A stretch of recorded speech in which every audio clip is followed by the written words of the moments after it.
The next few days, we do have some more 70s tomorrow, but then we're going to get hotter. And the main theme of the next few days we're looking at is increasing possibilities for storms. Now, tomorrow it will include at least a few showers, maybe a storm or two on your Monday. Then late Monday night and Tuesday is when storms are a lot more likely. One complex of storms will move here late Monday night into Tuesday morning, and then we'll probably have a second round as we head towards Tuesday evening. That's the most likely time frame for some severe weather as we start off this new week. So that Tuesday severe weather risk currently at level 2, like it was yesterday. That hasn't changed, so it's still about mostly the same forecast, but extends as far north as, let's say, about Highway 3 up in northern Iowa, and then covers the rest of the state south of there. Afternoon and especially the evening time frame is when storms could be strong, and it looks mainly like wind, hail threat. Tornadoes a little bit more conditional, but still possible as these storms get going and move through the state as we head towards Tuesday. So we'll talk about that in just a second. Now, as we head through tonight, we will start to add some moisture. High pressure is going to move off to our east, so the breeze will start to turn to the south.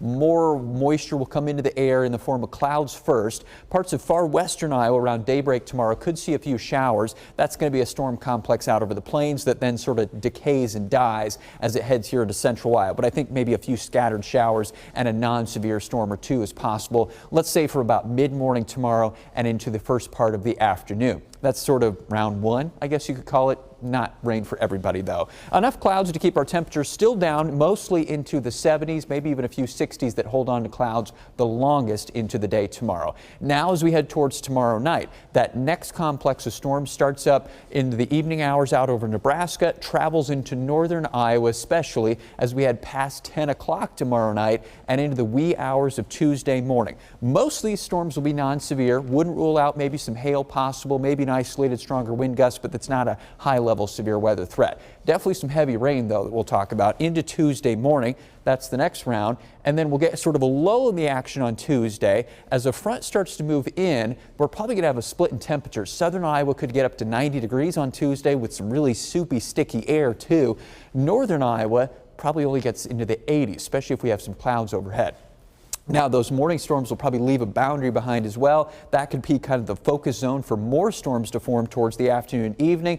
And then notice we got a bigger boundary, a cold front, slowly drifting into Tuesday evening too. Now, this round is where we could have some severe weather possible, especially as those storms take advantage of that really hot, thick air down towards southern and southeastern Iowa Tuesday evening.